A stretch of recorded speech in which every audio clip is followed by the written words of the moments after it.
I can hear you fine, Bruce. Oh, great. I can hear you now. Here we go. Great to see you, Hey, Satoshi. rock and roll. Here we go. It's an honor to meet Satoshi. Likewise, it's a pleasure. It's a pleasure. Now, what I thought we'd do is to summarize quickly for viewers, if we end up getting a decent-sized audience, the quick summary of the purpose of this video. It is, I suggested we have this web chat because there seems to be a dramatic new opportunity to awaken the world to the value of BSV, the Bitcoin Satoshi Vision, as distinct from the BTC version of it, which is hugely popular but seems to be corrupt. I've probably spent about 50 or 100 hours recently researching this because I have some investments in BTC, but as soon as I found out the likelihood that BSV may overtake it, I changed some of my investment away, and I may move a lot more of it later. But so, as I say, this interview, if it goes widely, could accelerate the adoption of BSV, which I think is justified. Let me quickly say that a key point of this video will be an examination of Michael Saylor's position, because he owns about $4 billion worth of BTC. He's a good guy. He promotes Bitcoin, but it seems to me that although he's a very good guy regarding financial technicalities and law, he does not understand the IT implications of BSV, as most people don't, and I think he may have made a very big mistake. And the thing is that if he wants to get out of BTC, I don't think he can do that quietly, because he would have to confer with his board of directors and his shareholders. Of course, they would get on their cell phones to their friends and family and say, hey, look at this, look at this. So he wouldn't be able to just sell $4 billion worth of BTC and change it into BSV secretly. He just couldn't do that, and it would leak out. It would hit the mainstream media as well as the social networking. Now, I may be wrong, you may be wrong, the BSV community may be wrong, but I don't think so from what I've seen in about 50 or 100 hours of looking into this to examine it. So basically we're going to discuss whether Michael Saylor is asleep. He could possibly be sued for negligence by the shareholders and board for not doing due diligence. I'm just speculating here. I don't know. I'm fairly new to BSV. I mean, I've had some for a long time, but I never really took it seriously recently till I saw Joshua Hensley talking about it, and then I got an interview with him, and we talked about it. I have not yet been able to destroy BSV. Now, I will listen to you. I'll listen to anyone. If anyone can say, but you haven't realized that and that and that, and I say, fine, I surrender, I'm out. At the moment, my investment is 2-to-1 BTC, but I've got a hair trigger on changing it to BSV. So anyway, I'll have my coffee while you tell me what you think. Yeah. Where would you? Well, tell you what. Tell the audience basically who you are, where you are, sort of thing, as far as you're willing to, and what got you into BSV, and why you are pretty enthusiastic about it. Yeah. All right then. So I came at Bitcoin from a very different angle to a lot of people. Okay. My main interest is supporting small businesses. Because from my point of view, when you say Bitcoin, you're talking about Bitcoin Satoshi version, not BTC. Yeah. So when I refer to Bitcoin, I'm just literally referring to the protocol that commoditizes data, which is called Bitcoin. Okay. That's it. Okay. So data can only be commoditized one way, which means there will be only one digital commodity. Okay. And that's what Bitcoin is. So it's just that SegWit fundamentally changed BTC and changed BTC from a commodity into a security, which not only took away all of its legal legitimacy, it also took away all of its economic value. So BTC is utterly worthless. So it is vulnerable to legal action because it's not safe for the general public. The laws of finance established about 1930, were all put there for the good purpose of protecting the public from being ripped off by small people that want to rip others off. So BTC does not do that. The segue away from the original Satoshi Vision made it vulnerable to corruption and manipulation by the people who are running it now. Sorry, I'm just telling the audience this. That's all right. Yeah. So due to the implementation of SegWit, BTC is now a security offering as outlined and defined by the SEC versus W.J. Howie Co. 1946. Right, but BTC it is not obeying the rules of being a security. It is not lawfully compliant, although it is a security. It is behaving as if it doesn't have to report to the SEC and behave in other ways that protect the public. Yeah. It's complete fraud. What's going on? Utter fraud. Well, hang on. Let's. I'd have to disagree with you. That let's be fair to the people doing it. I've heard a lot of criticism of them in that they are criminals. Even Michael Saylor is saying the same sorts of things. I suspect, or at least give me this little indulgence. I suspect that the people doing it did not get up in the morning and decide to be criminals. I think they thought they would do a better job of it, and they have run afoul of the law. I don't think they deliberately intended to break the law, because the implications of that are huge. They can go to jail. I would disagree with you on that one. Okay. They absolutely knew what they were doing. Okay. They absolutely knew what they were doing. Okay.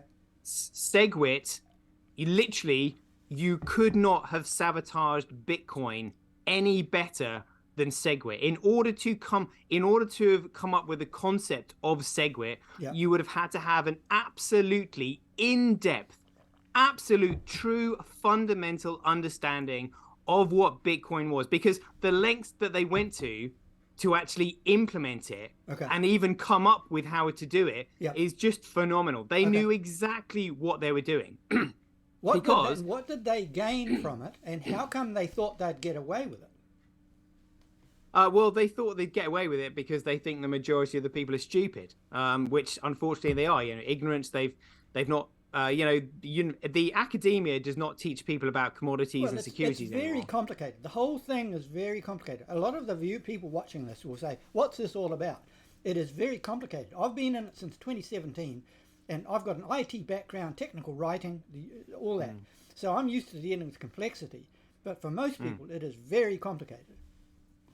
Yes, I mean this is why I teach about it, because I try and simplify it for people, very simply. So it's like so let's just talk about SegWit, for example. So SegWit is an abbreviation for segregated witness. Right. Now, the reason they called it witness is because they didn't want to mention the word signature, because Bitcoin, in section 2 of the white paper, is defined as a chain of digital signatures. Right. So they didn't want to use the word signature, so they used the word witness instead, because that's what a signature does. So they've exchanged the security of a signature, which is a very identifying thing, to somebody saw it. Well, what they've done is imagine every network, someone somewhere has to be accountable. Somewhere. That's what signatures are for. Yeah. So if people are not taking accountability and responsibility for their own usage of the network, which is what happens when they have a digital signature attached to all of their transactions, they're effectively putting their hands up saying, yes, I made this transaction. You can identify that it was me by following the chain of signatures. Whereas if you segregate the digital signatures from the transaction data, well, who is responsible for those transactions now? Nobody. Because there's no. Well, actually, those who maintain the network, to be honest with you, they now no longer maintain it. They control it. Right. Because they're the ones who remove the signatures. So that's why BTC is now a centrally controlled system, because that group of developers that removed the signatures from the transaction data now control that system. And they are therefore responsible for it. Now, my understanding is That's about 100 people, of whom only about 20 are actually active, and they control the entire BTC Bitcoin network. That means right now I think that the network, Bitcoin is worth, BTC is worth about $380 billion or something like that. So they could double, if they wanted to, they could decide to double the number of Bitcoin in existence. Yeah, they could do whatever they want. That would they be completely devastating. control it. That's a horrible risk to all Bitcoin holders. So I take your point, but the main point here that you're making is they have corrupted it and they've gained control of it, and it's a huge amount of money. And the people of the world who are investing in it, like 15% of Americans, for example, they don't know this, but it's been hijacked. Now, let's just move on from that for a moment. I take the point, and I think I agree with you as far as I can tell. You're not the only one who's told me this. The whole BSV fraternity are pointing to it. I want to ask you whether Michael Saylor is aware of that. I doubt it. Because Michael Saylor has read the white paper, and the white paper, it describes for the first time in history, or actually it expresses for the first time in history, how to commoditize data. And so I'll just run through this with you quickly. Yeah. So in the same way that gold has specific elements that make it gold, silver has specific elements that make it silver, coffee has elements that make it coffee, blah, blah, blah, blah, blah. A digital commodity also has elements that make it a commodity. And there are 5 of them specifically. And without one of these 5, it is not a commodity. It's a security. So we'll just run through those. So the first one is the supply of whatever it is has to be fixed. Limited. Fixed. Has to be fixed. That means it's limited to 21 million of them ever possible. Well, anybody can make a digital commodity. But what I'm saying is, as an element, the supply of whatever it is to be a digital commodity has to be fixed. That means and the reason restricted in number. That's right. Just fixed. It just has to be fixed, because if it's fixed, it means no one can change it. And if no one can change it, no one can control it. No one can create more of it. Right. So nobody can reduce it. Nobody can increase more. It has to be fixed. Yeah, that's the first thing. Second one, the protocol, which is, and again, I'll just describe what a protocol is. A protocol is just simply a digital foundation. So houses are built on foundations. Digital networks are built on protocols. That's all it is. So it's the rule set. So that has to be locked. In the same way that the supply has to be fixed. The protocol has to be locked so that no one can change it, no one controls it. It's effectively a software machine, and it's rigid and unchangeable. So anyone and everyone can build on it. Because if it's fixed, no one can change it. It means it's permissionless and anyone can build on it. It cannot be corrupted. Third one, and again, so whereas with the first 2 we're talking about them being fixed and locked. The third one is capacity. Now, I would use the word infinite capacity, but that's not strictly correct. Do you mean do you mean traffic capacity, or what do you mean? By capacity, I mean usage. So effectively, it has to be unbounded is a good word, and that's in because other words, it can't be over trafficked. So in other words, limitations and restrictions cannot be manufactured, so therefore it can't be manipulated. So they can't close any roads and say, sorry, it's going to slow down, or you can pass more. Exactly. So we've got fixed supply, locked protocol, unbounded capacity. So limitations and restrictions can't be manufactured. The fourth one is economic competition. So the network has to be economically competitive. Without economic competition, you simply get collusion and centralization. That's it. It has to be economically competitive. So anybody can enter and leave the market freely. Purely competitive. So a person can decide to be dealing in Bitcoin for a while and then say, stick at this, I'm going to go fishing, I'm going to have anything to do with it. They can leave. Or somebody can say, I'm going to set up another one called Witcoin, which competes with BTC. So with Bitcoin, what happens then? Yeah, good. I'll come on to that point in Okay. just a minute. So yeah, economic competition just simply means, anybody can enter and leave it. Anybody can mine it. And yeah, there Okay. are no human restrictions to entering the Okay, market. so anyone If can you if set up a you computer and create Bitcoin. It costs a lot of electricity to do it, but you can do that if you want to. yeah, yeah, yeah. Yep. I mean, it might not be financially viable, but the fact is you Right. can still It's the do it same with if oil. you're You could decide to set up an oil rig in your background and have a go at drilling for oil. Same thing. exactly. Yep. Yeah, yeah, exactly. Yeah. It's not And restricted then to a few cronies who are the only ones that own oil rigs. exactly. Right. Yeah, yeah, yeah. And then the last one is common accountability. Okay. So in other words, everybody has to be equally responsible, or all the users and developers have to be equally responsible, so that no one particular person can do anything on the network that nobody else would know about. Okay. So Everybody has to be okay. equally accountable. Okay. So it's not run by a clique. It's run by a whole open community that can see each other and talk to each other, and they can see what's going on. Oh yeah, yeah, yeah. So this is why there has to be a chain of digital signatures. Yeah. Okay. So the chain of digital signatures means that if you have the resources and the economic will and the time, you can trace that chain of signatures right the way back until you can eventually find someone and say, look, you transacted with this wallet address. Okay. Who owns that? Okay. And then you can go to that person and say, look, Right. you transacted with this person. Who is that? You transacted with that wallet. Okay. Who's that? So it's very in labor this case, intensive. just for the audience, the chain means a sequence of thousands and millions of transactions. Blockchain means a chain, link after link after link, transaction after transaction after transaction, forever recorded on the so-called blockchain. That's what he's talking about. Yeah, yeah. So and again, it's very labor intensive, but so if you're just an ordinary person going about your day, buying your groceries and going on holiday, nobody really gives a monkey's what you're doing. Right. However, if you are doing thing that harms society, Right. like dealing in child trafficking and Right. gun running and Yep. drugs and all this kind of stuff, Right. your transactions can be traced. Yeah, so you want warranted scrutiny to be possible. If Interpol needs to get in there, they can get in there. They can find out who was doing that transaction, because we know that coincided with some child trafficking or some drugs being transferred. Yeah, and so yeah. on.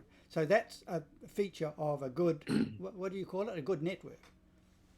Yeah, yeah. So it's an honest network. Yeah. It keeps people in check. Right. Your signature that is attached to your transaction Yeah. identifies you personally. Right. But in order to trace you, it's very, very labor intensive, very time consuming, and would cost a lot of economic resources. So what you are doing, has to be worthwhile, the economic cost and time associated with tracking that transaction down. Okay. So the police or Interpol or the SEC, if they really want to, can get a warrant from a judge and go in, and they can go back through the blockchain, link after link, back in time, say that's where it happened, that's who was doing it, and because they were authenticated as a user, we now know who it was. Yeah, so you would then eventually have to go back through that chain, Right. and eventually find someone that you knew, Right. Owned a Yep. wallet that transferred with someone else, that transferred with someone else, and then just go knocking on doors saying, excuse me, do you mind telling us who this was that you transacted with? Because down the line there was some child trafficking going on. I went to a conference in 2019 and was talking there, and I asked the room, do you think that cryptocurrencies or digital assets should be warrant searchable if necessary, if there's some sign of crime? I don't mean just out in public all the time. I mean, if there's a good reason to be able to investigate. Do you think that the police and the government should be able to inquire into a transaction and find it out? Half the people in the room agreed with me that it should be possible, and half of them didn't. So there's a lot of fraternity that say, no, I want absolute privacy. But when you have absolute privacy, you have absolute corruption. All power corrupts. Yeah. Well, I'll just tell you the point you're making there. Yeah. So again, this is where the powers that be have personally, gone about confusing the narrative. So it's like this: anonymous networks are centralized networks. They are centrally controlled because there is no one holding those who control the network to account. Right. Therefore, they have complete control of it.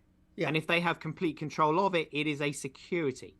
And if it's a security, it's economically worthless. So anonymous networks are economically worthless because they're centrally controlled. But hang on. You could say that Facebook was a security, but it is accountable. Facebook is a service. It's a business. But couldn't you say that it was a security because it will report to the SEC? It'll have to do its reports and tell its shares and all that sort of stuff. It will be compliant because it's very open and public. I think. I don't know. You know better than me. All right. Well, we'll tell you what. I'll just run through the four things that circulate within an economy, and there are nothing else. Okay. Everything in an economy comes under one of these four headings. Okay. There is nothing else in an economy. Okay. So the first one is goods. So goods are manufactured. Yep. They're in the economy. Yep. Services are in the economy, and services are provided. Yep. So therefore, services are no good as a medium of exchange because they can't be transported because they're services. Yeah. I won't argue, but I would question that. But anyway. Well, you can't use. I can't. If you. I can barter services with you. I can say you dig my garden and I'll trim your lawn. Yeah, but that's a trade. I'm talking a medium of exchange. You can't use that medium of exchange with somebody else that isn't directly in front of your face. You can barter with it. Yeah. But that's different. I'm actually talking about a medium of exchange. Okay. Yeah. Okay. So that's service. So, what's the next one? Securities. Okay. Right. So securities are certified secured entitlement. So for anything that you cannot prove possession of, like share ownership, land ownership, so anything that you can't actually take possession of, you need a security for issued by a central authority that grants you the entitlement to that thing. Okay, so it's like an IOU. Well, it's just a certificate that proves that you actually own that thing that you can't take possession of. Right. So you own a share of Tesla. Yeah. Okay. Yeah. That's a security. Yeah. And a title deeds to a house. The title deeds prove that you own the house. So therefore, those title deeds. It makes you feel secure. Yeah. It's a security. Yeah. It's certified secured entitlement. Okay. So it secures your entitlement to that thing that you are saying that you own. Okay. Yeah, that's what it is. Okay. A title deed. It's a title deed. Yeah. And authenticated. That's what identified. Both parties are identified. The thing is identified, and it's a security because the person who now has it says, "I feel secure because somebody can't take my house away. I've got a title deed. I've got a security." Okay. Yeah. So it's certified secured entitlement. Yep. Yeah. So that's the easiest way to remember it. Yep. And then the last one is commodities. So the word commodity is made up of three words. It's something that is common. Yep. That has then been itemized and then identified. So initially something that's common. So in other words, if it's common, there is no human barrier to entry to you getting it. All right. So it's like oil. Everybody uses oil. Yeah. Anything that is either extracted or grown. Anything. Okay. Anything that is extracted or grown is therefore common to everyone because there's, like I said, there's no human barrier. Right. So then once you've either extracted it or grown it, you then have to itemize it. So in other words, bag it, make it, 1 barrel of oil. Melt it down. Yeah. So you 1 sack of wheat. Yeah, so you itemize it by doing that, and then you identify it and make that barrel or that bag unique. Okay, and so this is bag of wheat number 2178 and barrel of oil number 318217. Yeah. So that's how you commoditize something. Yeah. Yeah, and again, it's like I said, it's data, in order to commoditize data, data has to go through this process of commoditization that has those 5 elements that I spoke about: fixed supply, block protocol, unbounded scale, economic competition, and a chain of digital signatures. Okay, I find it confusing when you switched immediately to data. So are we talking about a chunk of data here? So I'm referring to the data that is the coin. Okay, so The now coin... we've got a special kind of software which you could store on a hard disk or in a thumb drive, and this chunk of data, which is it's a lump of ones and zeros, 110, 1110, whatever it is. That thing, because it's very special, it's a very special number, that is what you're talking about. Yeah, so each Bitcoin, each individual Bitcoin is the commodity. It is a unique item. Yeah. So, and again, this is quite interesting. So each Bitcoin, each individual Bitcoin is an NFT. A non-fungible token, which is basically saying that it's a uniquely identified, that's both the owner of it and the identity of what it is, exactly what it's like. The Mona Lisa can be, you can have a Mona Lisa of the NFT, which proves who owns it, exactly what it is. A whole bunch of specialists and painters and artists and policemen all stood in a room and said, that, yes, it is the Mona Lisa, and Satoshi owns it and is going to sell it to Bruce Thompson, who lives at this address, and so on. So you identify the owner of it, the person who's going to be sent it or given to it or sold it, and the thing itself. Extreme authentication of the owner, the future owner, and the thing itself. That's an NFT, non-fungible token. Yep. Yeah, that's right. And so all the Satoshi parts of a Bitcoin, they are fungible, because the Satoshi parts of a Bitcoin are indistinguishable from another Satoshi, but it's the actual Bitcoin itself that is unique. So one particular Bitcoin is labeled uniquely. It has its own personality. Yeah. Okay. So and each Satoshi, you again, through the chain of signatures, you can find out which Bitcoin that Satoshi was part of, but again, really? Hey, no, you're telling me that even a teeny weeny little Satoshi, which is a tiny 100,000th of a Bitcoin, it has its own unique identity. Yeah, absolutely. Really? Yeah. I didn't know that. Yeah. But yeah, so every single Bitcoin transaction is, either made in Bitcoins or bits of a Bitcoin. So it's a big cluster of Satoshis. Yeah. But each transaction has a digital signature attached to it. Yeah. But I didn't know that a Satoshi was a uniquely labeled piece of Bitcoin. Well, it's only uniquely labeled when you transact it. I don't understand that. Well, it only that bit, the bit that is in a Bitcoin, only becomes unique once you transact it, because that's when a digital signature is attached to it. Okay, so you're saying that unique labeling is on a chunk of a particular transaction send. So it's a transaction label, not a Satoshi label. It's a transaction label that makes it unique. This is transaction on the blockchain number 1111561237. That is the transaction number.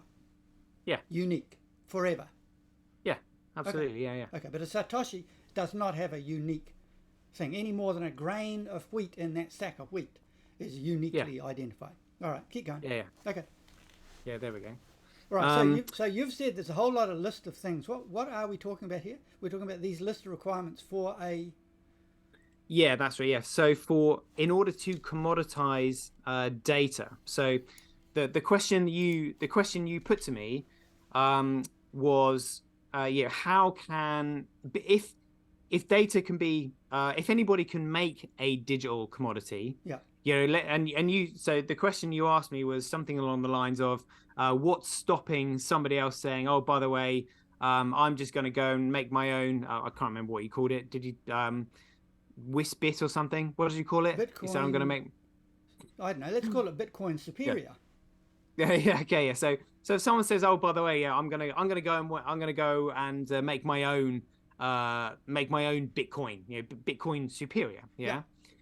Yeah. Well, see that is where your issue lies. And again, so what I'm going to tell you is absolutely fundamental to understanding Bitcoin, and this is why so many people are confused by it. Mm-hmm. So the reason people are confused by it is because it is a paradox, and this is what Craig has solved.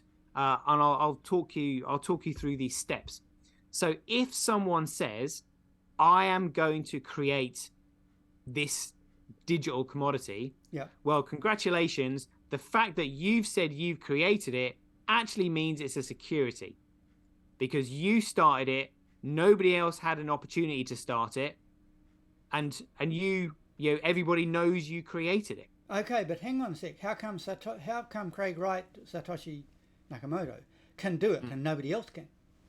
Yeah. Good question. Okay, so you tell me where the centralized starting point of Bitcoin was. Well, my only confused answer to that is I understand that it was developed since 2009 by a guy called Craig Wright using the pseudonym Satoshi Nakamoto. He created it, the network, and he patented all that technology. So if somebody tried to create an alternative called Bitcoin Superior, they could end up in court being sued for breach of contract, plagiarism, copying, copyright. That's my understanding. Not necessarily, because Litecoin is an exact replica of Bitcoin. Well, now I'm confused. Why isn't Litecoin competing seriously with Bitcoin then? Because again, Charlie Lee just saw the opportunity to, scam a load of people out of money. But hang on. But you're saying Litecoin is a competitor of BTC, but you're saying that it's not a commodity, it's a security, because he created it. It's not a competitor of BTC, it's a competitor of Bitcoin. Okay. So, yeah. So, Litecoin doesn't have SegWit implications implemented on it. Okay, so I'm still confused now. My understanding was you can't create a Bitcoin Superior because the patents on the technology prevent you from doing that without being taken to court. Well, so what you're referring to there is the technology to build applications on it, like smart contracts. So those are patented.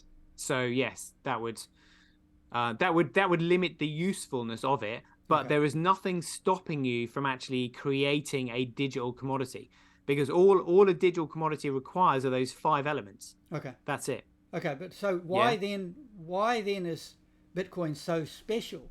If anyone can create another one, why is it so special?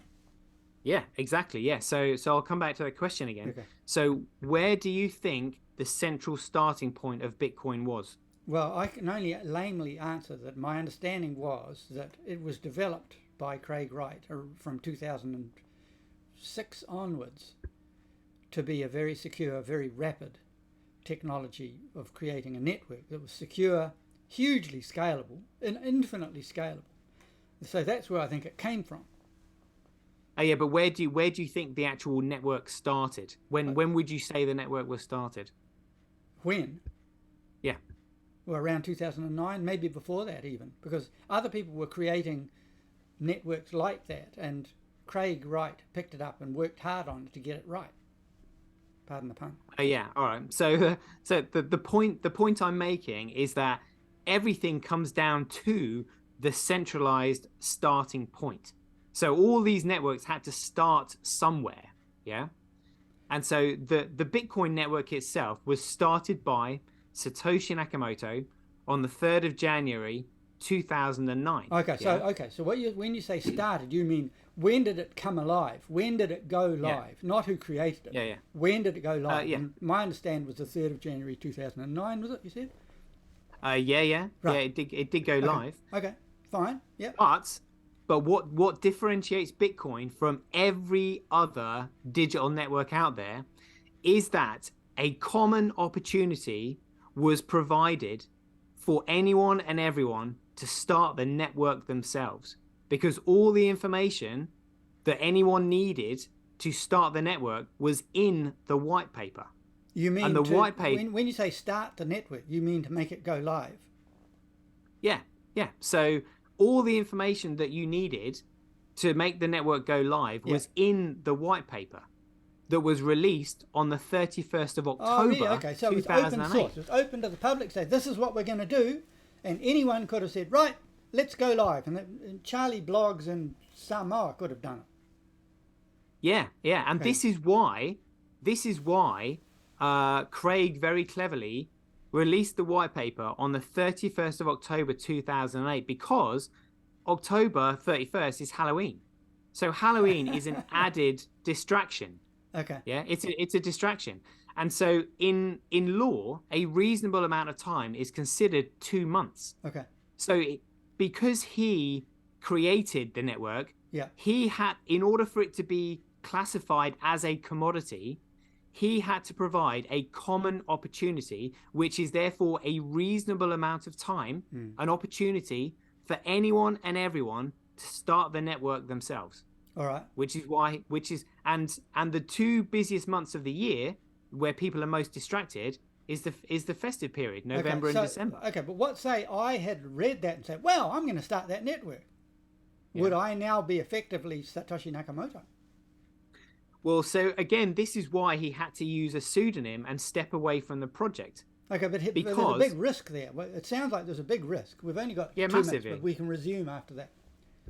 Yeah, it was a massive risk. So in order for a network to be a commodity, at some point, the creator of that network would have had to have relinquished all control of that network. And he did that in those 2 months between the 31st of October and the 3rd of January 2009. So under the finance laws, therefore, because he took that risk and it ended up nobody else did it, he then was the initiator of it. Did that give him more control over it than anyone else? So what that did is that classified the network as a commodity. So imagine gold being in the ground. Gold was already there. What it took was for somebody to find it. Yeah. So Bitcoin was released to the world. All it took was for someone to start it. But it was really important for the network to be classified as a commodity. That whoever started it did not have any influence over the organic growth of the network. Okay, so it cannot be called a security because it was not uniquely created and set up and go live by an individual or a group. It was open for the whole public to do it. So now, under the finance laws of the world, it is fair and square, and all those laws, a commodity. Great. Yeah, it's common. That's the key word. It's common. Was there a common opportunity for anyone and everyone to start the network themselves? Yes, there was. All right. Okay. So that's good. We're going to lose this call, but I'm happy to continue if you want. Yeah, let's do it. Yeah. So I think some of the stuff is probably boring our audience. The juicy stuff is, where are we now? So we've got a commodity, fair and square, and it's now worth more than $300 billion because people have jumped on it. But it has been hijacked into a corrupt form, and a guy called Michael Saylor has bought and encouraged other people, stakeholders, to buy $3 billion worth of it. That's the corrupt version of it. What's going to happen when he finds out that IT technicalities, that BSV is way better and is legal when BTC is not? That's what we'll do when we resume. I'll stop it now and we'll resume. All right, great.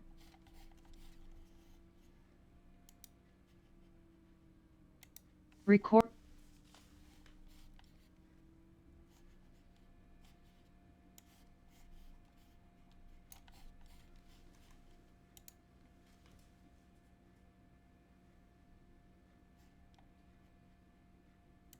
Recording in progress.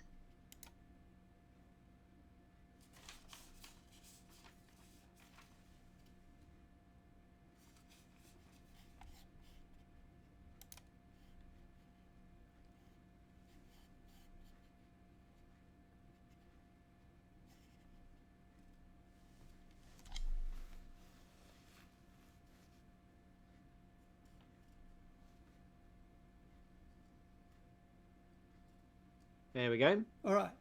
So we agreed that Michael Saylor seems to be asleep to the technical corruption of BTC, and he's in up to his neck. He's got $4 billion worth of BTC, the ordinary Bitcoin that most other people have got, without realizing that it's a hijacked version of the original so-called Satoshi version of Bitcoin. And if this gets out, according to what you and I understand, and a lot of other people too who are in the know, then he'll be in the difficult position of saying, hey, shareholders, board of directors, I made a mistake. I made a $4 billion mistake. We're going to have to, how can we solve this problem? Can we sell it all off? Now, I don't know whether you've seen Margin Call, the movie, wonderful movie on YouTube. They found they were in the savings and loan shambles, and they realized they were way, way overcommitted. And the only thing they could do to survive as a business was sell it all off at bargain prices before everybody found out. So I have to compare that with the position of Michael Saylor right now. It's very dramatic. I like Michael Saylor. I think he means well. I don't think he's deliberately misleading anyone. I think that he does not have the IT knowledge that shows that the BTC version of Bitcoin is corrupt, and the correct one is BSV, Bitcoin Satoshi Value. So we agree that he's probably not deliberately corrupt. I am noticing, by the way, in the last few days, in the videos he's putting out, he seems concerned. He's not the happy-go-lucky. He's attacking other people, like the FTX thing. He's saying that scandalous, the guy knew and he was a liar. So, see, I don't think Michael Saylor is a liar. I think he's made a grievous mistake. That's what I think. Oh, yeah. Well, it's like this. The guy who's on the hook is Adam Back. It's Adam Back who is the CEO of Blockstream, and it's Blockstream that implemented SegWit, knowing full well the legal and economic implications of what they were doing, but purposely didn't tell the public. Well, that may be true. That's very interesting.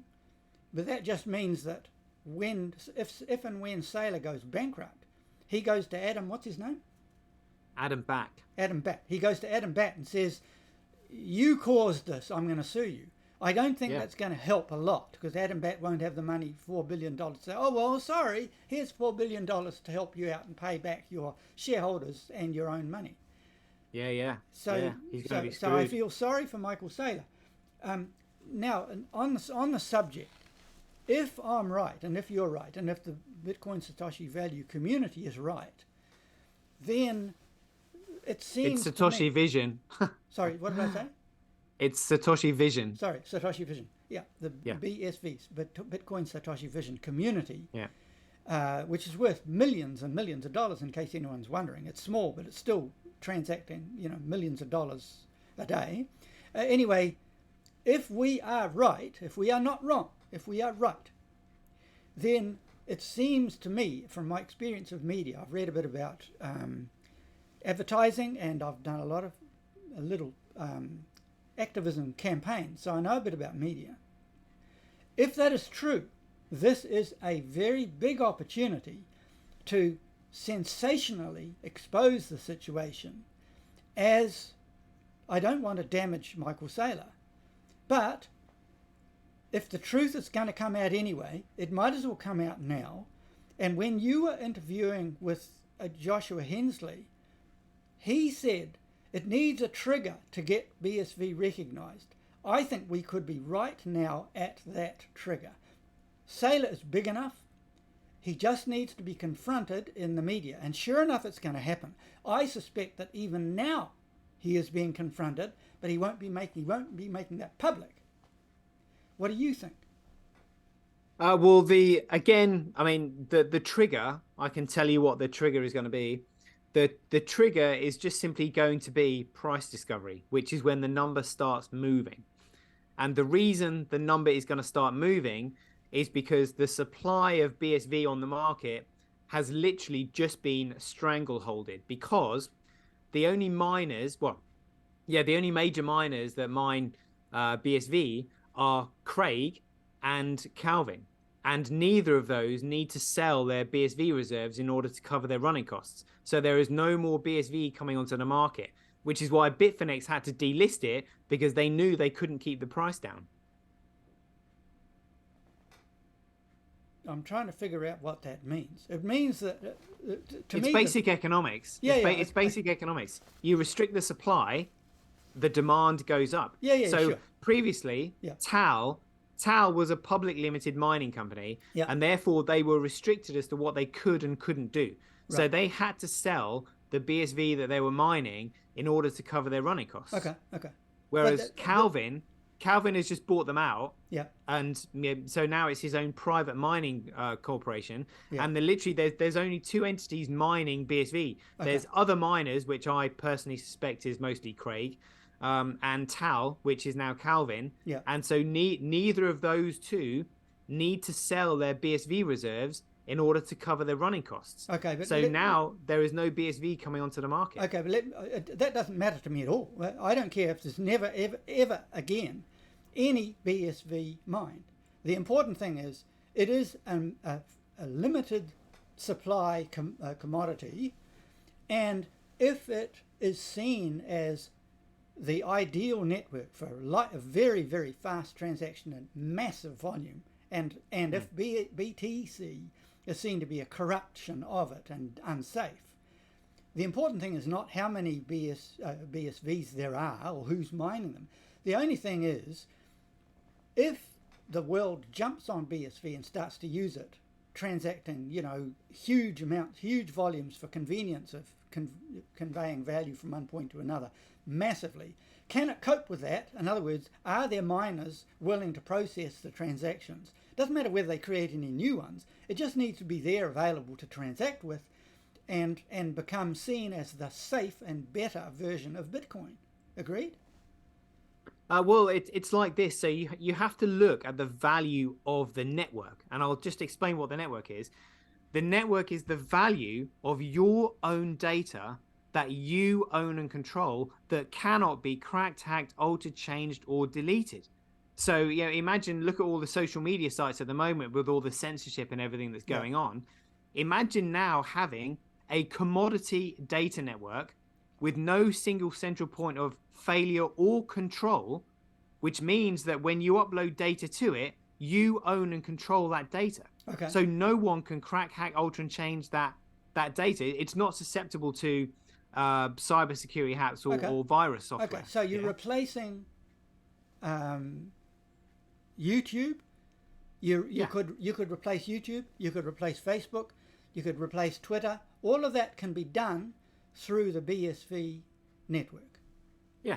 Okay. And you own that data. Okay. So what's going to happen is that all the major tech companies at the moment, Google, Amazon, Facebook, Netflix, blah blah blah blah blah, they will all port their services onto the Bitcoin network, and they will start using Bitcoin as the back end instead of the likes of Amazon Web Services and Microsoft Cloud. Oh, well, let me clarify that. Do you think that Facebook could do that? They will do it. Okay. So it's not going to wipe out Facebook and YouTube. It's just going to say, oh, well, we realize now that to monetize stuff so people can earn from their own production, their own data, their own, metadata, we're going to have to allow people to engage with BSV, with Bitcoin, so exchange of value can take place. So Facebook can keep going, Twitter and all of those, they still keep going. It's going to enable monetization of everything, so that people's data and people's creative productions are now able to earn the money, and they can transact safely and very fast. So it's going to be better than using banks Well, it's like this. So at the moment, the only way that Facebook can make money is by selling the data that you upload onto their platform. Yeah. How do they? If I put up a video of me singing a song, how does Facebook make money out of that? Because they find out who you are. Yep. They see the video that you uploaded. Yep. And so they see what you're interested in, and they get a data point on you, and then they sell that data point to advertisers. Okay, so they make me a target. Yeah. Target for advertising. Okay. Yeah. Okay. Yeah. So what's going to happen in the future, though, is that rather than making money from selling your data, which you've uploaded to their network for free, which allows them to get a data point on you, instead, what you're going to be doing is actually paying for the service that they provide, because when you upload your video, you own that video, and all they're doing is providing the fascia. But do I pay? Do I pay to put my video up there? Yeah. Okay. Yeah, so I put a video of me singing a song, and Facebook says, before you put that, payment required. It'll cost you 10 cents to put that there. Less than that. No, it will cost you a fraction of a cent. Okay. So I put my song up, and I've been charged 1/100 of a cent to put it there. Okay. Yeah. Yeah, and then you can, because you uploaded that song, you own that song, and you can choose to share it with whoever you like or not, and you can choose to sell it if you decide you want to, because you created it, therefore you own it. Okay, so 100 people like it, and they click like, and the like automatically pays me 1/100 of a cent. Well, yeah, but I mean, preferably a little bit more. So, like Twitch, for example, they've got a really good model in the fact that you upload something for a cent, and if someone likes it, it costs them a cent to like it. Okay. So all it takes is for one person to like your post, and you've already made your money back. Okay. So basically, the massive the explanation of what we've just been talking about is, it is a very, very low cost way of monetizing everybody's data. So at the moment, and so they own it. Yeah. I have control of how far that song goes, who's exposed to, and so I can get money from that instead of just not ever hoping to get money. I do get money in YouTube, a teeny amount of money there. Yeah. So this is where literally, what the Bitcoin network does is that it encourages good content. So if you're producing crap content that no one likes, if you want to upload it and pay for the upload, then that's fine. If you want people to see it, but if it's crap and they don't appreciate it, they're not going to like it. Okay, so it's basically we're talking about monetization of whatever I produce, even whatever I write. If I write a post, I can still, that can be monetized if people like it. Maybe they're set up so that a like means 0.001 of a cent. Anyway, so basically you're saying you can monetize all of these platforms, and they'll probably end up doing that. Yeah, and whoever it is that owns the fascia, like Facebook, they would just simply take a very, very small cut of each of those payments. I'm happy with that. We still haven't come back to the opportunity. If we agree that BSV, Bitcoin is the way to monetize everything in a way that's very cheap to use, but fairly rewards whoever produces content and gives them privacy and stuff, much more control. We've agreed that BSV, or the real Bitcoin, is the way to do this, but it has not really taken off. BTC, the corrupted version of Bitcoin, has. So do you think that the Michael Saylor situation is in fact a potential point of big change in the world's understanding of Bitcoin and how to correct it and take it away from BTC and put it into BSV? Well, so there's two things here, and again, you might find this a bit mind blowing. Okay. Because I know a lot of people have trouble understanding the sheer size and magnitude of what we're facing at the moment. Yeah. But so data can only be commoditized one way. Yeah. And that data is literally that medium of exchange, because it enables you to because that data that can be used as a medium of exchange allows you to then access the network, which gives you control over your data, where your data can't be cracked, hacked, altered, changed, or deleted.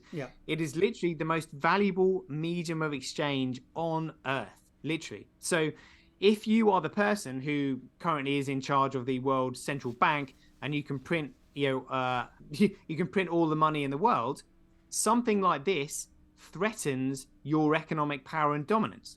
So if you can print all the money in the world, what would you do in order to maintain that power? Well, I'll tell you what you do. You would create $1 trillion shitcoin market, because $1 trillion means nothing to you, because $1 trillion, you can make up $1 trillion at the touch of a button. You would encourage everybody to start making all these shitcoins. You would pump all these shitcoins with worthless currency that doesn't cost you anything to make, to disguise and distract people away from it. Okay, that sounds as if you think there has been an active and knowing conspiracy to gather all of these creators of different coins like Ethereum and Solana and all that, to encourage that as a distraction from the arrival of the real means of exchange, Bitcoin.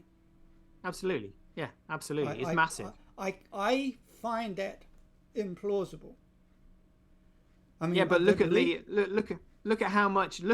You have to understand how complicated SegWit was. Yeah, I believe it. SegWit was so, literally, in order to actually go to the lengths of segregating the digital signatures from the transaction data was huge. Yeah, I believe you. It's very complicated. I agree with you. And they did it. Okay, anyway, I don't want to argue about a conspiracy about distracting from Bitcoin. The reason I don't want to go there really. I'm more interested in where we are now, and the public impression of learning that BTC is in fact corrupt and dangerous, and that they own it. They may only own $100 of it, but they may own $100,000 of it. And I think all of those people will want to know. I think they will want to know. That I don't think they will immediately believe it. But if it is made simple enough and is discussed enough, I think the truth will come out. And as I say, as a somewhat media person, I think that at the moment, Michael Saylor is in the center of the spotlight as a person who is praising the customary Bitcoin because he owns $4 billion worth of that corrupt version of it. He doesn't own the pure, original, correct, safe, compliant one commodity. He owns the hijacked, corrupt one. Now that's new. SegWit protocol. He simply hasn't understood the economic and legal implications of SegWit. What do you think the chances are of getting him to have a discussion with Craig Wright about this in front of the whole world? Would he agree to it? Yeah, but why would he agree to it? He doesn't want. Look at how much money he's got on the line.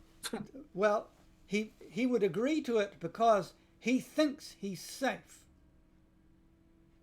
Yeah, true. And also because increasingly there are posts and interviews like we're doing here, talking about him being a mug, a good mug, but a mug, to the tune of $4 billion. Boy, is that going to spread. They can say, what's going to happen next? This is a cliffhanger. This is meme material, I think. Now, that's why he might agree. And if he doesn't agree, we can say that in public. He won't talk about it. He's been approached. He won't talk about it. He gets angry when it's mentioned. So, I mean, and not only him, it's not even a matter of him, Satoshi. It is a matter of responsibility, our responsibility as well as his, to his shareholders, to his board, to the stakeholders in that $4 billion. It's not just about Michael Saylor. It's about them. It's their money. They need to hear about it. And they're not hidden away in a box somewhere. They're out there in the market, in the community. They're everywhere. We can talk to them. We only need a handful of those, big ones especially, to start saying, Michael, what is going on here? Yeah, but again, there is so much money on the line here.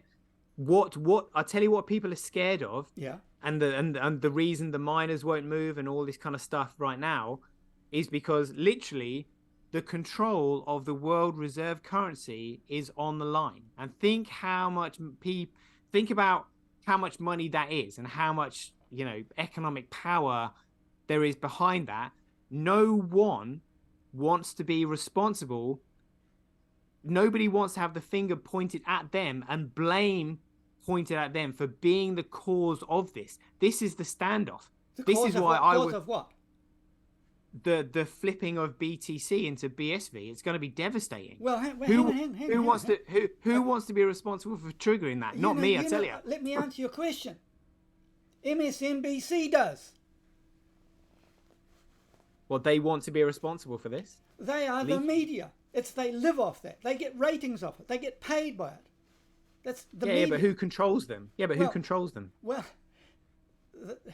you got to understand media. Media is the fourth estate. It is proud of being separate from government, the judiciary, and the legislature. But we know that that's not true now. Well, the last 2 years have all proved right, it. All right. Let's talk totally business then. Let's just be commercial about this. If they don't, Fox News will. If they don't, then RNZ, Radio New Zealand will. But some of them, they compete against each other. I think this is a hot story, and if they don't grab it, somebody else will. And they'll make the ratings. Maybe. Huh? Yeah, maybe, but what I'm saying is whoever, I mean, the BTC bubble, where if you look at the previous financial bubbles in history, the tulip bubble, the South Sea bubble, the dot-com bubble, they are dwarfed.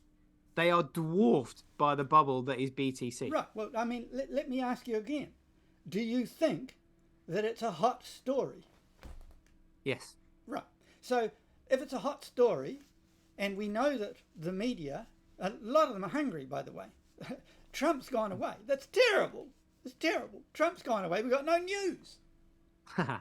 So think what comes when you get a massive controversy about Bitcoin and a guy owning $4 billion worth of it and refusing to be interviewed. Isn't that a story? Who's going to... I mean, they're hungry. Yeah, but you're asking, like, who is going to be responsible for popping the bubble? They're going to... Whoever does this is literally going to... I mean, people have got their life savings in this. They've got their pensions in They had the same with savings and loan. Did the savings and loan get into the media? Yeah, when it happens, it's going to be devistating. Oh, I mean, did the journalist say, "Oh no, we couldn't say that. Somebody might get hurt"? You see what I'm saying? Yeah. I'm saying we've got a hot story here, and there'll be a lot of journalists. I personally think that any journalist, any mainstream media journalist who tries to put this out there will probably either be quashed or shot. Well, okay, that suggests that we don't live in anything even partly a democracy with a media that is in any way free. Now, right now, we could be we're not doing this live on YouTube now, we can put it up there, but we're in such a free world now, this could be going out to hundreds or thousands of people. Now, you can't deny that that's democracy. It's getting out there. Now, who would be watching? Let's say we've got 10,000 people watching us live now. In 10,000 people, you've got the secretary of Michael Saylor. By chance, she's having her breakfast and she's what? Michael, look, turn on. You go to this channel and have a look. They're saying the BTC is corrupt and that you are a mug for $4 billion. Now, what are you going to say to that when the MSNBC journalist, who's also having their breakfast, 10 miles away, I mean, it's getting out there. It doesn't need one person. Get this. Journalists love putting truth out. You may be cynical about that, but a lot of them, I know some journalists, and they are feverish in their allegiance to truth and getting truth out to the public. Finding out the truth and putting it out. That's what they live for. They go to journalism school. They're saying, even if it's tough, people get shot for journalism. There's jails full of journalists. China, everywhere. So we've got to look at this for what it is. Don't say that journalists won't pick it up because it's too big. Journalists like stuff that is big. Some of them might say, I'm not going to touch it. But this part of the strength that they will feel when one or two serious journalists like Rachel Maddow from MSNBC, whatever, when they get it, they will know that the moment they put it out there to, several million people, they're not the only one. Fox News is going to pick it up. CBC is going to pick it up. Canadian, CBC, they're going to pick it up. New Zealand, RNZ, they're all going to pick it up. So it's not going to be one person. It's going to be all the media. Now, Michael Saylor versus all the media? He's going to have to answer to his shareholders. His phone would ring hot from the board, from his big investors. But I mean, look at the Ira Kleiman case. The judge ruled that Craig mined the Satoshi coins on his own, and did not have to share them with Dave Kleiman's estate. So that court ruling itself, acknowledged that he's in possession of the Satoshi coins. Would you agree that the discussions there have been in the last 5 years about Donald Trump have been controversial and full of confusion, uncertainties, occasional mistakes? Would you agree that things aren't cut and dried? All MSNBC or CBC need is something that looks and sounds really hot. And this is it. Now, most of the public won't want it in the technical detail that you're talking about. Sure enough, there can be little side discussions about that. Most of them are going to think, should I move my Bitcoin out of BTC and put it into BSV? Or what I might do is I'm going to at least put 10% there in case, because it could multiply 400 times. More than that. Well, actually, at the moment, it's a ratio of 400. I track that every day. So actually that was a good point there. Just before we go on, I remember you were having a chat with Josh, and you said why did Craig say that BSV would be no good for speculators? Right. Yeah. Have you figured that out yet? Sorry.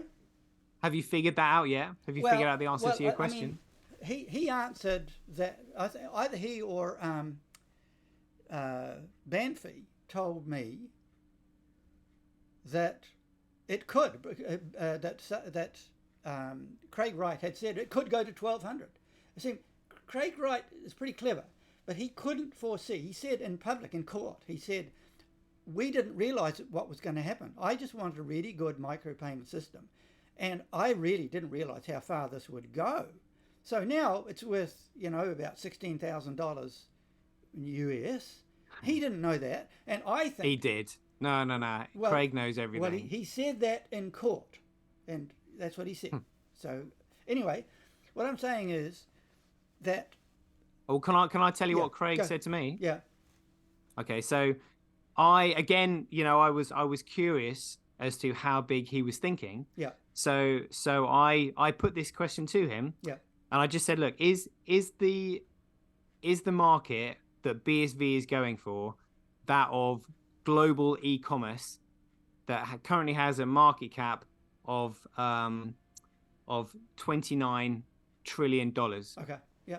And his reply was, no, that's too small. Really? Okay. Yeah. Because Saylor is saying that he expects that so-called fiat, in inverted commas, the US dollar will continue because for various reasons. And he gave credible reasons. I won't go into detail now. So, I mean, I can imagine that there only needs to be one means of exchange. That is BSV, Bitcoin. I can imagine a world like that. But I would not be surprised if there were other national currencies for their own reasons. I don't know. I haven't chased that. Yeah, this is interesting. Yeah, so this is what you need to understand about currency. So currency, dollars, pounds, yen, what they are unit measurements of value. Yes, I understand. So so in the same way that a kilogram is a unit measurement of weight, of size of weight. Yeah. So therefore, if I was to say to you, I have a kilogram, well, that doesn't actually make sense. You would say, okay, you have a kilogram of what? Butter. It Yeah, has to be yeah, a kilogram. It Yeah, has to be a commodity. Yeah, right. yeah. And the same applies to dollars, pounds, and yen. They are unit measurements of value. So when you say I have $10, right. the question should be, I have $10 of what? Yeah. So it is a representation of value, of a thing. It is an abstract representation, a credible, authenticatable representation of a piece of value. It could be a bag of wheat. It could be 10 minutes talking to someone. Yeah. So Nixon shock, 15th of August 1971, when the US dollar was removed from the gold standard. Yeah. Dollars and fiat currency made no sense because people are saying, oh, I've got £10. We've got £10 of what? You've got $10 of what? You've got $100 of what? It doesn't represent any value. This is the fraud. This is the fraud of the people who control this. Yeah, okay. So what's going to happen is that dollars will always be here, but they are a unit measurement of value. Right. So the value of Bitcoin will always be measured in dollars, pounds, or yen. So that's why a Bitcoin is measured in dollars. Okay. Anyway, back to the question of speculation, because I am not pure of heart in my motivations for BSV or Bitcoin. I am an investor. I do have a great love of the idea of making the world much more democratically monetizable to advantage of the poor, and to make transactions fairer and reduce crime. But I am in it for the money too. So I think that the value of Bitcoin, I mean BSV, the real version, can skyrocket enormously, but simply because of uptake, massive uptake of it, and limited supply. Does that make sense? Well, all you do, you just take the value of all the world's markets. Yeah. So let's say, for example, the derivatives market. Yeah, the derivatives market is estimated to be between 800 trillion and one quadrillion dollars. All right. So if you do, all right. What happens? Just divide that Yeah. by the Bitcoin supply, and you come up with a value. Tell me what the value is. Well, I'll let you work it out for yourself. $1 quadrillion divided by 21. Viewers here. We've got to do a rough one so people don't have to get it. There's hundreds of people watching this. We've got to roughly people have to be able to work it out for themselves. Well, they tell me, have to. how much did you say the total value of the world's value is? What did you just say? Okay, so it's all the world's value. So by far, the largest market by far is the derivatives market. But you've got to remember that Bitcoin is true value. So the entire world's value, all the world's markets, Bitcoin will take on that value. Yeah. So let's say you have, I've got the derivatives market is worth $1 trillion. Well, currently $1 trillion means nothing because dollars aren't backed by anything. Okay. So in the future, that $1 trillion will actually represent the dollar value of Bitcoin. Okay. Bitcoin will take on the value of every single financial market in the world. Okay, so that's the derivatives. What other markets are there? Well, let's say you got like the gold market, for example. I think gold is like 11 trillion. You know, like I said, e-commerce is 29 trillion. You've got the property market. I mean, every single financial market you can think of. Okay. And you gave a figure. You said the total of them. What's the total of them worth? Oh, well, so the derivatives market is by far the largest, and it's estimated to be between 800 trillion and $1 quadrillion. Okay. So, if you can find the rest of the markets that can make up the $200 trillion between the 800 and the 1 quadrillion, then it's well, so let's say it's 1,000 trillion. Estimate. Let's round it up to 1,000 trillion. Right? Let me think. 1,000 trillion is a quadrillion. Well, let's call it 1,000 trillion. It gets complicated. So that is 1,000 times 10 to the 12, is it? Is a trillion 10 to the 12? So a trillion is 1,000 billion, and then a quadrillion is 1,000 trillion. So it's 10.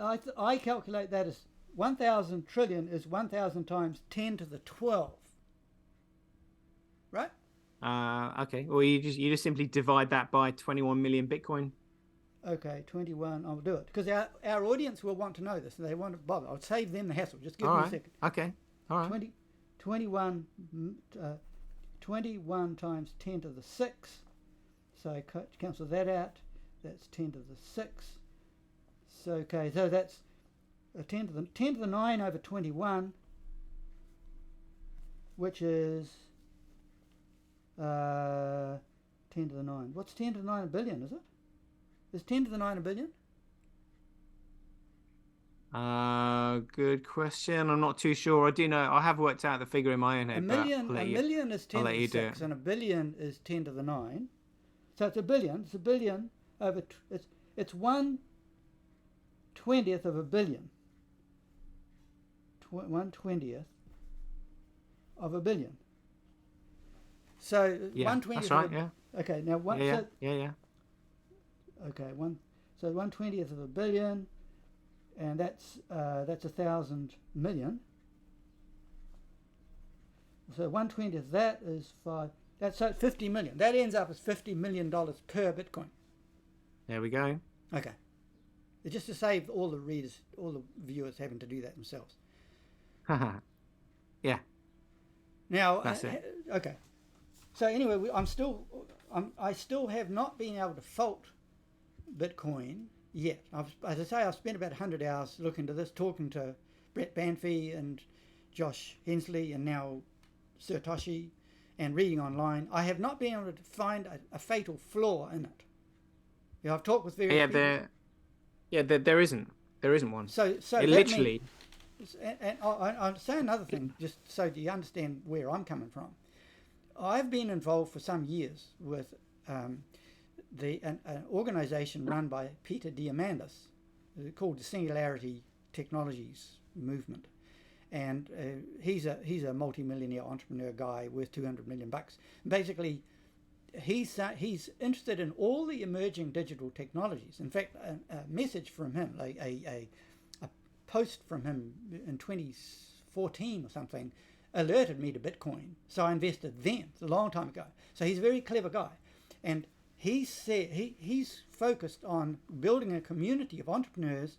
And part of that scene, apart from all the technologies like AI, VR, genetics, one of those was blockchain and Bitcoin, because they're all digital technologies emerging very fast, sort of according to Moore's law, accelerating. And so he and his cobber, Stephen Kotler, wrote a book. I think it's called Bold. I've read several of his books. Basically, he says all these emerging technologies have several stages of development. The first stage of a digital emerging technology is deception. The stage one is deception. Like the first digital cameras come out, they're junk. It's a terrible image. Nobody's going to buy them. They're useless. They're bulky, and they fail sometimes. And who's going to ever buy one?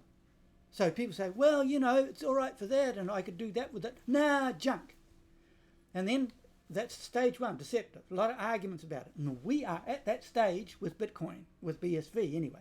Number two is where it starts to get disruptive. In other words, Kodak goes bankrupt because of the digital camera. How could that happen? It starts to disrupt. Everybody says, wow, these digital cameras are getting good and film is expensive, so I might shift over. So started off with deceptive, then it started to take effect like disruptive. Then I can't remember all of these things, but it starts to get demonetized, starts to get cheaper. Then it becomes democratized, like everybody's got a digital camera now, and then it's in. So we are at the stage, the well-proven stages. We're at the stage of deception. So even you, Satoshi, you have doubt about whether or not anyone, a journalist, would ever pick it up and run with it. Even you. You are confused about the value of BSV. You think at this stage in 2020, in the first days of 2023, that any media would pick up on this. To me, it's a monster story, because I feel that, partly because I see that, like all the other digital technologies that have come before it, it is in its deceptive phase, and soon it will start to be disrupting it. a company will use BSV. Already they're doing it, gaming and so on like that. They are making money hand over fist from the advantage and the effective functionality of BSV compared with BTC. So it's better. If it's better, it will survive, despite all the derision, despite all the confusion. Excellent. Now what I'm going to do briefly is I'm going to get that little snip that you sent me and make it so that other people can see it as well. Just for a sec. Okay. Okay. And you can speak to it if you want. Okay, hang on a second. There it is. Okay, that's being recorded. Okay, Bitcoin has 3 phases. Do you want to talk to that? Yeah. So the 3 phases of Bitcoin is, first one is the technical phase. Yeah. Second one is the speculative phase, and last one is the utility value phase. Yep. So the technical phase was the release of the white paper. Yep. So that was from the 31st of October to the 3rd of January 2009. Yep. That was the technical phase, because that's the first time anybody had heard of blockchain before. Yeah. Right. And the speculative phase is the neutral growth of the network. So this is where Craig could not come out and say, yes, I am Satoshi Nakamoto, Right. because that would have discredited the Bitcoin network as a commodity. Right, okay. So in other words, a bit like gold being in the ground, the Yep. reason it's a commodity is because gold was already there. Yep. So Bitcoin wasn't already there. It had to grow organically, which is why he used a pseudonym to start the network and step back. Right. But then he arranged for the Tulip Trust, which is the Satoshi coins, to be returned to him on the 1st of January 2020. And the whole point of that was to end the speculative phase. Okay. And that would have proved that he was indeed Satoshi Nakamoto. So all speculation would have been wiped out. And he would say, yes, I'm Satoshi Nakamoto. Now we're in the utility phase. And this is where utility value takes off. Okay. So when you were saying, so when Craig said Bitcoin, BSV would be no good for speculators, well, speculators speculate on the price going up and down. You can't speculate on something that only goes up. Yes, you can. You can invest in Transport Nelson because you think Nelson region needs trucks and transportation. You put money in it. Sure enough, over 20 years, the company flourishes, providing services, and it's gone up and up and up and up over years. That's how my father. That's how my father invested. That's how I invest. I don't margin trade. Yeah, but you have to look. Yeah. You have to look at this. This is a commodity. It's a medium of exchange. You don't sell it. You exchange the value. Yeah, sure. But I'm saying that initially somebody said, I think it could be this gold thing that you starting to trade in. I think that could be a big deal. I'm going to buy a big mining rig and I'm going to dig around and unearth whatever gold I can. And would you like to invest in my big rig? Because I can't afford it easily myself. Yeah, sure. I think it's a great idea. It's got a great future. Gold's going to be big. So I put money into your rig. And sure enough, over 20 years, I've made a lot of money. I didn't margin trade on it. I just said, it's a good thing. It's going to be handy. It's pretty rare. Good means of exchange. Oh, yeah, but speculators sell their investment. They speculate to accumulate. Whereas with Bitcoin, you don't speculate. You buy it and then you use it. Well, true enough. But all I'm saying is I'm suggesting that there is an element of speculation in anything. You could say any shareholder in Tesla or any other company, they are speculating that Tesla is doing good stuff. It's going to be appreciated by the public and the share value is going to go up. That's why they invest. There's an element of speculation in it. All I'm saying. Yeah. Okay. But what I'm saying is, at the moment, we are currently in the speculative phase. Yes. However, when utility value is recognized, this will be no good for speculators because it will not stop going up. Well, hang on a second. If the world realizes what you can do with BSV, The value's going to go up. There's only so much of it around, and they're all going to hoard in to be able to get some to be able to do their gaming with or to convert their Yeah. So it's going to go up. I mean, Michael Saylor has emphatically said that a means of exchange has no value, and I think that's silly. Yeah, because a means of exchange is extremely valuable. I know it's a vehicle, but to say that a means of exchange is not worth anything is silly, because a Bitcoin used to be worth less than a cent, and now it's worth 16,000 US. You can't say it's not worth anything. It is. Anyway. Well, yeah, but there's a difference between something with a speculative price Yep. and its fundamental value. Oh, yeah. A value, if Yeah. a value. So price is meant to represent value. Yeah. However, because the price is currently speculative, and again, so this is why I keep saying in my little videos, when education catches up with speculation, Right. the speculative prices Right. will soon start to match their fundamental values. Yeah, well, I mean, you could say the speculative value of it is going to increase because of the functional utility value of the thing. If you can run, But it transfers the speculative price then actually starts to transfer into utility value, and therefore the utility value will be no good for speculators because it doesn't come down.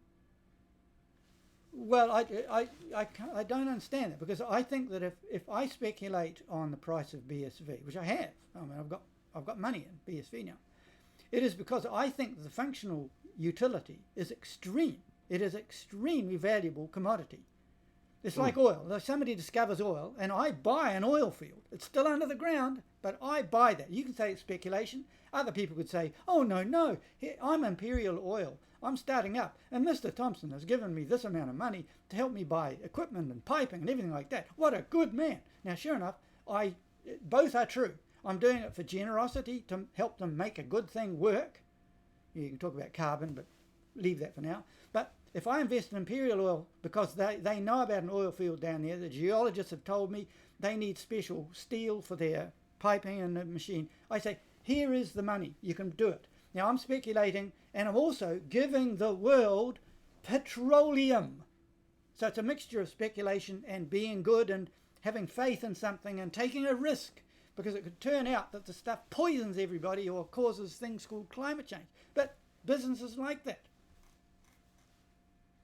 But then petroleum would be, even though it's a commodity, Yep. when they've commoditized it, it actually turns into a product. Okay. Bad example. Yeah. But you see what I'm saying?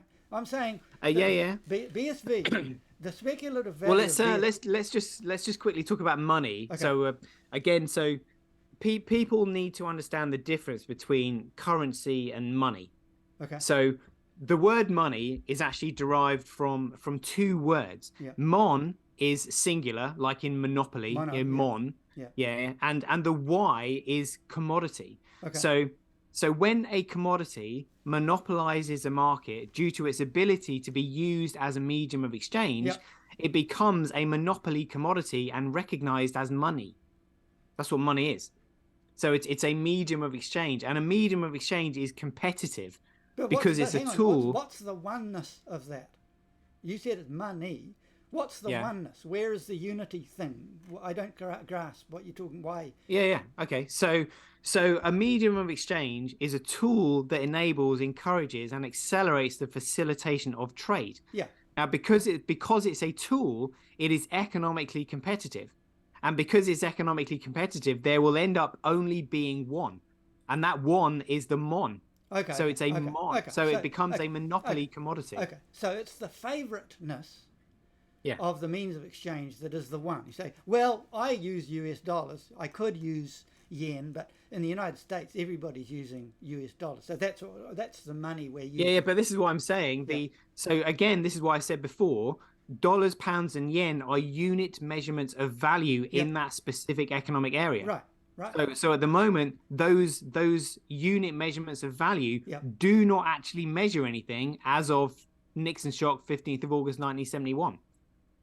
Yeah, which is the fraud that has been perpetrated on everybody. It's a fluid value. The vehicle money, the vehicle US dollar, is a fluid money in that it can... It's currency.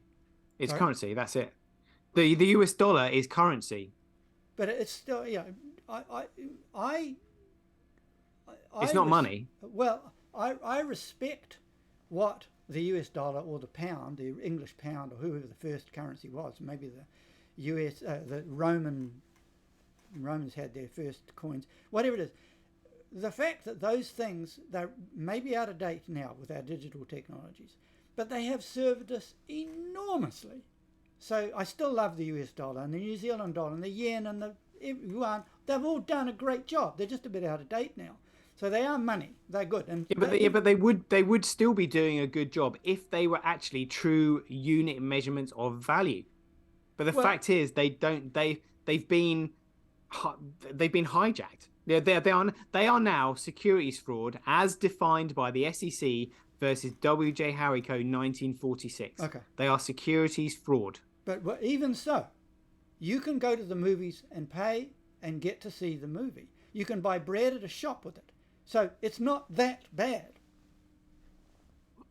Well, it's not that bad at the moment because people still believe it. Well, good. But when they realise that it's fraud, they won't believe it. And that's when you get hyperinflation. Listen, when we had COVID, the one thing that delighted me, knowing all this about crypto, digital assets and Bitcoin already, I knew all that full well. But when I saw the New Zealand government put out about, I don't know, $2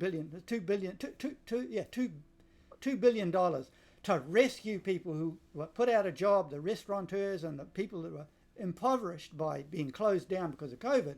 When I saw them print that money, and the US print about 6 trillion, whatever it was, I said, hooray! They kept the thing going. They didn't go into sackcloth and ashes and say, we've got to be poor now because COVID has crippled us. They said, you want money? We'll print it. And it worked. Yeah, but what they're doing is they're getting people reliant on their printing of currency. Whatever happens, the restaurateurs at home, unable to run their restaurant, got money they could buy their own groceries and pay the rent with. Now that flexibility, I'm grateful for. We would have had a cataclysm if you hadn't been able to print money. I think that's the way I see it. Well, the thing is, it's again, I mean, different points of view, but I would say, look at who benefited the most from all of that money printing. Well, they had an economic incentive to problem reaction solution. Well, whatever happened, we didn't have a 30s depression. Well, do you want to go? Do you want to go into that? More than happy to. I'm looking at how many people starved, how many people are unemployed, and not many. Now, sure, there was. Okay, some. well, yeah, hold on. Well, let's talk about this quickly. Just quickly. Yeah, okay. So when was the Federal Reserve created? You tell me. 1913. Okay. Yeah. When did the First World War start? 1939. First World War. 1914. Yep. Yeah, a year after the central bank was first created. Sure. Yeah. Sure. Okay. So is the military and the war, is that a closed market? So when you're printing money to pump it into the military to fight a war, is the effects of inflation felt in the domestic economy? Sure. Yeah, but it's not. Inflation in a war is the money is pumped into the military, which is a closed market. Okay. So therefore, the effects of printing money to go into a war is not felt in the domestic economy. So in other words, all those companies who supplied the war, made fantastic profits from the war, because the government was just printing money and basically lining the pockets of those who supplied the military. Sure. I won't argue with that. But okay. By the way, I would not say. I mean, we'd have to argue whether or not the First World War was justified and what its causes were and all that sort of stuff. We could talk endlessly about that. But let's talk about where the money went. Okay, so let's say for example, you create a central bank that allows you to print loads of money, and then you want an excuse to print loads of money and line your own pockets. Right. For what reason? Okay, yes. Sure.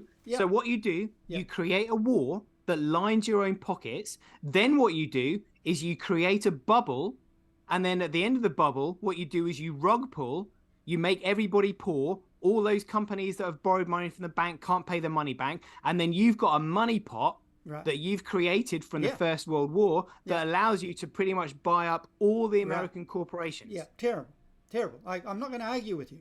I'm not going to argue with you there. I can see the corruption intrinsic in the existing fiat system.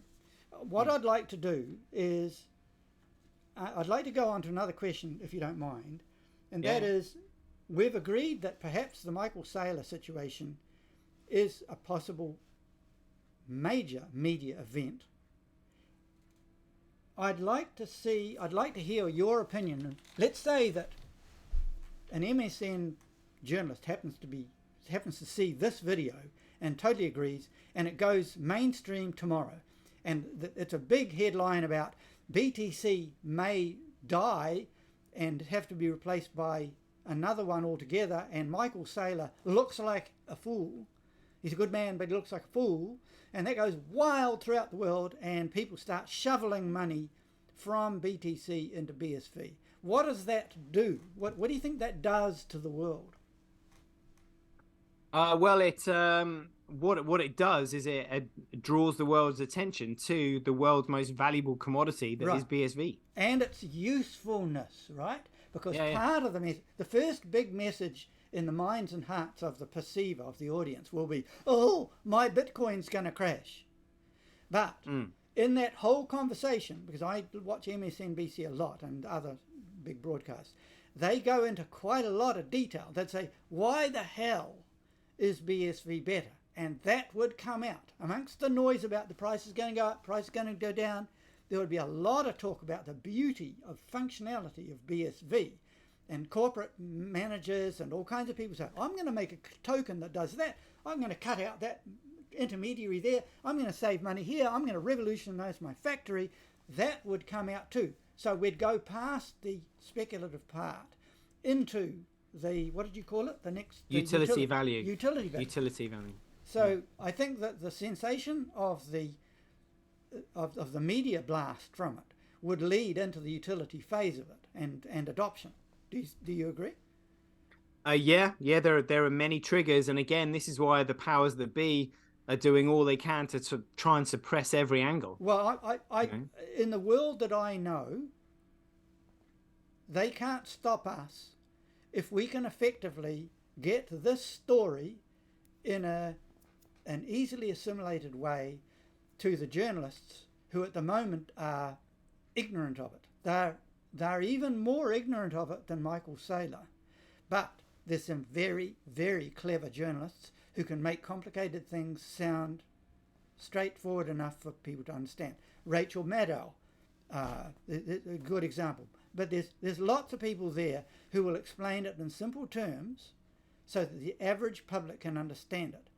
So the question I'm asking is, I don't expect you to have an immediate answer. What are the best approaches to make? Because I will be making these. This video here is a starting point to first of all find out what you felt about the whole idea, and then to suggest the next stage is which media, what headline, what the incentives are for the journalist to pick it up and run with it, what points to make to the public that will excite the public. So I think it's all there. I think it just needs to be articulated in simple terms. I think it will run wild. Yeah, I mean, all it is literally people's understanding of SegWit. They just need to understand the legal and economic implications of SegWit and what it did to BTC. That's it. Yeah, okay. That's historic. I think your teaching of people, and mine too, is at far too complicated a level for the beginner. If you were given an initial, say, 15 minutes with Rachel Maddow, and you give her 2 pages of simple stuff before she even goes live, but you're given 15 minutes or maybe half an hour explaining it in very simple terms. I think that's what's needed at the start. I don't think, by the way, that Craig Wright is the right person to explain it. I've watched him for hours. He is not a good explainer. He's Asperger's. Well, yeah, sure, but yeah, okay. Yeah. But what we need is people who are kind, clear thinking, articulate enough for ordinary people to understand. Good explainers in simple terms to get the main points across, the main first few major points that BTC apparently is a corrupt version and billions of dollars, $300 billion are in it, and perhaps the SEC is going to jump on it and cripple it, but there is an alternative called BSV that may pick up where BTC was. And just in case you're interested, there's a guy called Michael Saylor who owns right now $4 billion worth of the junk one. Yeah. Now you could say that in a quarter of an hour, that's going to hit some headline. I wouldn't get Craig Wright to say that because he's too bitter. We don't want anger. We want truth. We want kindness. We want a truth. Because I think Michael Saylor can be very badly damaged by this, and I would be sorry to see it. If I could ring him up and say, Michael, get out while you can, I would pick up the phone and I would do that. But I realise that he won't be able to do that because if he tries to move on selling any Bitcoin, it's going to raise eyebrows everywhere. People on their cell phones will tell their friends. I don't think he can get away with selling his $4 billion worth of Bitcoin. So I think we're stuck with going live and saying, sorry, Michael, if you want to come on MSNBC and talk with me about it, then please do.